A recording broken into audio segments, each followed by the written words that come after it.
Pemirsa, Indonesia masih rawan terkena serangan siber. Rentetan kasus yang terjadi beberapa waktu belakangan seharusnya menjadi peringatan keras untuk meningkatkan keamanan siber. Kita lihat ada berapa serangan siber sebetulnya di Indonesia, pemirsa, di slide yang telah kami siapkan untuk Anda. Ini adalah perjalanan 5 tahun belakangan ini, termasuk di tahun 2022 masih running. Pada tahun 2018, pemirsa, jumlah serangan siber ini mencapai 84.441.000, kemudian menurun di tahun 2019 menjadi 12.800-an, kemudian di tahun 2020 naik lagi menjadi 71.615.000, dan di tahun 2021 ada sebanyak 32.091.000 serangan siber.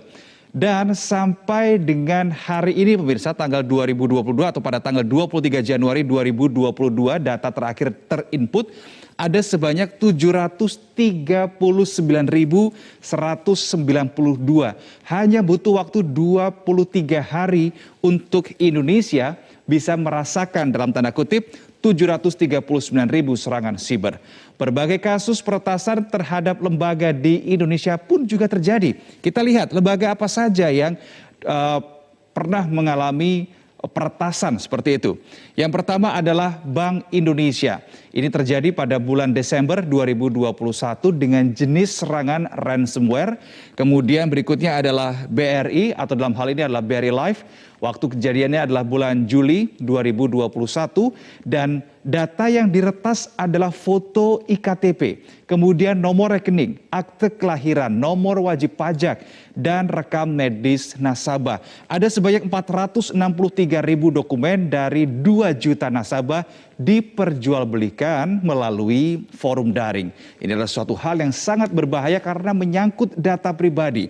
Berikutnya adalah BPJS Kesehatan, pemirsa. Ini terjadi pada bulan Mei 2021. Data yang diretas adalah alamat email, NIK, kemudian nomor handphone, alamat rumah, slip gaji.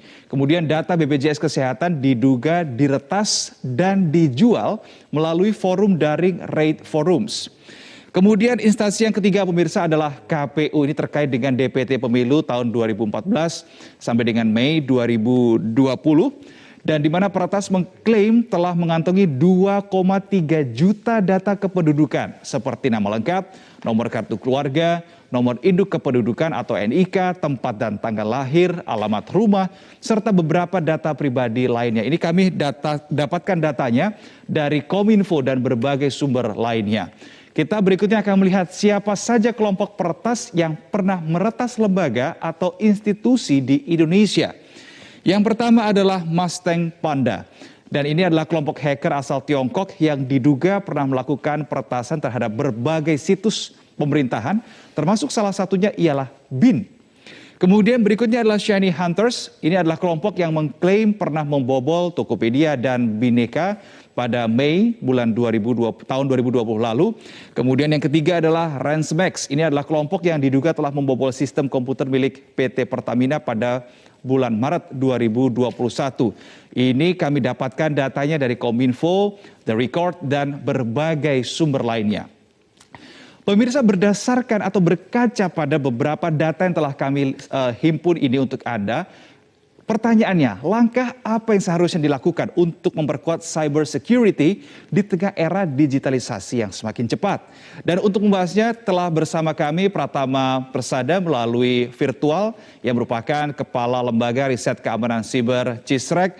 Selamat pagi, Mas Pratama. Selamat pagi, Mas Reno. Baik, Mas Pratama, kalau kita melihat tadi data-data yang cukup mengejutkan begitu ya. Hanya butuh waktu 23 hari untuk mencapai atau Indonesia merasakan dalam tanda kutip 739.000 serangan siber. Apa sebetulnya celah kelemahan yang paling dominan di Indonesia? Jadi begini, serangan ini menunjukkan bahwa Indonesia ini favorit bagi hacker untuk dijadikan target begitu. Kenapa kok favorit? Karena ternyata memang kenyataannya sistem keamanan yang ada di Indonesia ini sangat lemah sekali, apalagi di pemerintahan begitu. Karena banyak orang yang tidak sadar bahwa serangan ini nyata, dianggapnya bahwa ini kan serangan cyber apa sih gitu, nggak mungkin lah bisa ngerusak gitu. Padahal kenyataannya tadi Mas Reno sudah menyebutkan banyak sekali kebocoran data yang menyebabkan kerugian masyarakat. Ini yang merugikan masyarakat akhirnya. Data bocor kemana-mana, nomor handphone kita bocor kemana-mana, alamat email kita bocor kemana-mana. Akhirnya tiap hari kita diteror oleh SMS-SMS nggak jelas gitu. Data kita digunakan untuk pinjol ilegal gitu, banyak penipuan dan lain-lain begitu. Nah, ini salah satu akibat dari kebocoran data. Dan hacker tidak akan berhenti melakukan penyerangan ketika mereka mendapatkan kemudahan untuk mendapatkan akses terhadap penyelenggara sistem elektronik yang ada di Indonesia begitu. Apalagi ketika hasil curian mereka bisa dijadikan uang. Nah, mereka senang sekali tuh, makanya tidak heran hampir malah seluruh kementerian lembaga di Indonesia ini masih rawan sistem keamanannya. Kan kita lihat juga Badan Siber dan Sandi Negara yang harusnya menjadi lembaga yang paling kuat di Indonesia dalam bidang keamanan cyber juga ternyata diretas kan gitu. Kalau Badan Siber dan Sandi Negara diretas, terus bagaimana dengan yang lain gitu. Baik, Mas Pratama, ini kan seharusnya menjadi bahan evaluasi, bahan pertanyaan mendasar ketika instansi pemerintah yang seharusnya memiliki cyber security yang sangat kuat ternyata juga bisa dibobol. Ini apakah memang karena kelemahan dalam situs mereka atau website mereka ini tidak secara berkala ditinjau seperti itu atau seperti apa, Mas Pratama? Atau memang hackernya jangan-jangan yang lebih pintar dari orang Indonesia? Gini, jadi serangan hacker ini bisa terjadi karena dua sebab. Yang pertama adalah karena sistemnya memang lemah sehingga mudah dibobol begitu. Yang kedua hackernya yang jago. Tapi kebanyakan kalau di Indonesia akibat serangan hacker ini diakibatkan oleh sistem yang lemah. Nah, kenapa kok sistemnya lemah? Karena mereka menganggap, tadi saya bilang bahwa keamanan cyber itu bukan prioritas. Dan tidak ada hukum di Indonesia yang bisa memberikan sanksi yang cukup berat ketika terjadi kelalaian, kelemahan sistem yang menyebabkan kebocoran data. Gitu, Mas. Padahal aturan-aturan standar untuk melakukan pengamanan informasi, pengamanan sistem, jaringan, dan lain-lain itu banyak sekali. Dan tinggal diikuti gitu. Bahkan di Indonesia pun ada banyak, misalkan ada standar ISO 27001 tentang standar keamanan sistem informasi, kemudian ada COBIT, kemudian ada sistem keamanan informasi yang dibuat oleh Badan Siber dan Sandi Negara, kemudian ada juga untuk pemerintahan, sistem pemerintahan berbasis elektronik begitu. Tinggal diikuti aja sebenarnya. Cuma saya nggak ngerti ya gitu, karena memang tidak ada efeknya, tidak ada sanksinya ketika terjadi peretasan dan kebocoran data, sehingga mereka tidak mau melakukan pengamanan maksimal yang harusnya bisa mengamankan data mereka. Oleh karena itu, di Indonesia menurut saya perlu ada pemaksa supaya semua penyelenggara elektronik ini di Indonesia ini baik pemerintah ataupun swasta mau melakukan pengamanan sistemnya dengan maksimal gitu, Mas. Ya, Mas Pratama, ini kan menjadi suatu ironi karena memang spiritnya kita adalah mengejar kemajuan zaman yang sekarang sudah serba digital, tetapi tidak disertai dengan kewaspadaan, dengan kekuatan cyber security di Indonesia. Menurut Anda seperti apa? Nah, saya setuju itu. Kita ini Pak Jokowi sudah bilang bahwa ekonomi digital kita ini akan berkembang dengan pesat. Bahkan di tahun 2024 potensi ekonomi digital kita itu lebih dari 130 miliar dolar Amerika begitu. Artinya apa? Ekonomi digital sudah hampir menjadi backbone masyarakat Indonesia gitu. Nah, kalau keamanan cyber masih seperti ini, bayangkan orang jualan, kemudian orang beli barang, kemudian orang melakukan transaksi digital dan ternyata duitnya bisa dicorong sama hacker. Apa nggak nangis, Mas? Apalagi sekarang semuanya udah digital gitu. Karena ternyata platformnya tidak aman. Kita ingatkan ada Tokopedia, Bukalapak, Bineka, ternyata juga bisa dihack kan gitu.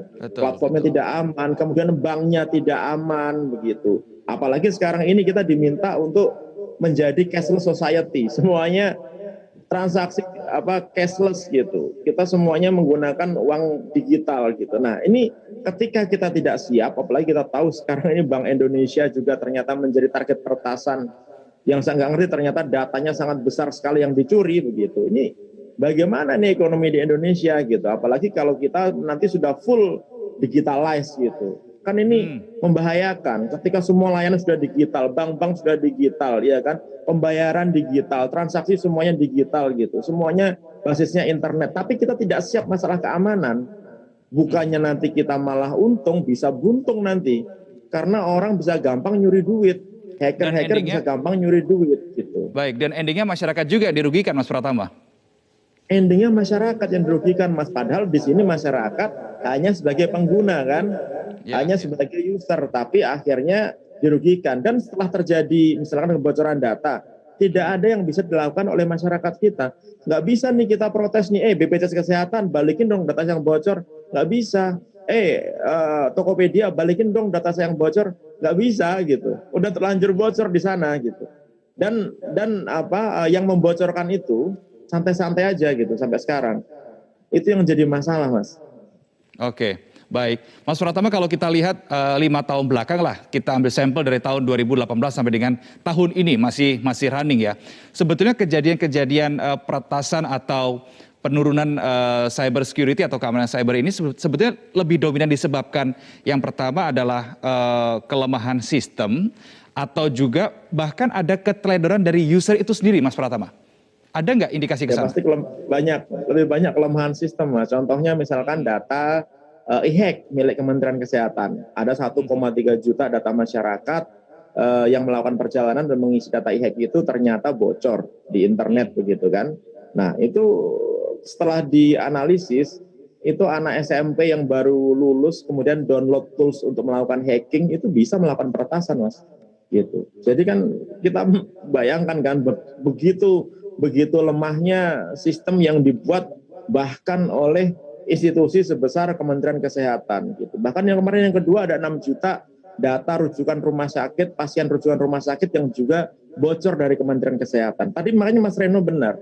Kenapa kok serangan-serangan pertas ini tidak dijadikan pelajaran oleh kita gitu, oleh pemerintah gitu, oleh penyelenggara sistem elektronik di Indonesia, bahwa ini loh serangan itu banyak sekali gitu. Kita harus mulai ngecek sistem internal kita, dicek sistem keamanan kita gitu.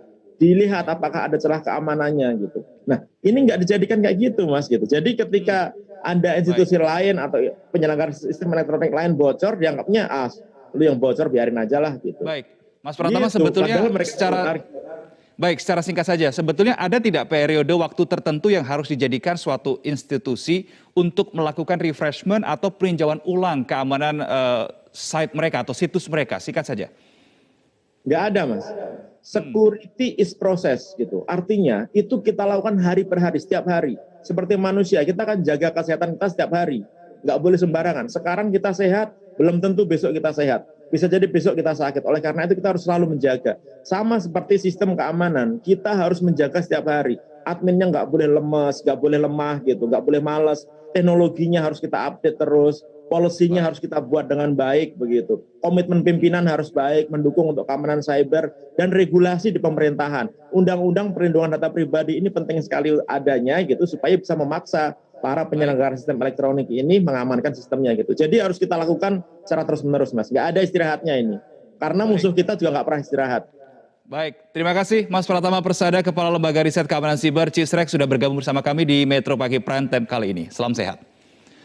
Pemirsa, usai jeda Metro Pagi Prime Time masih akan kembali dengan sejumlah informasi lainnya untuk Anda. Tetaplah bersama dengan kami.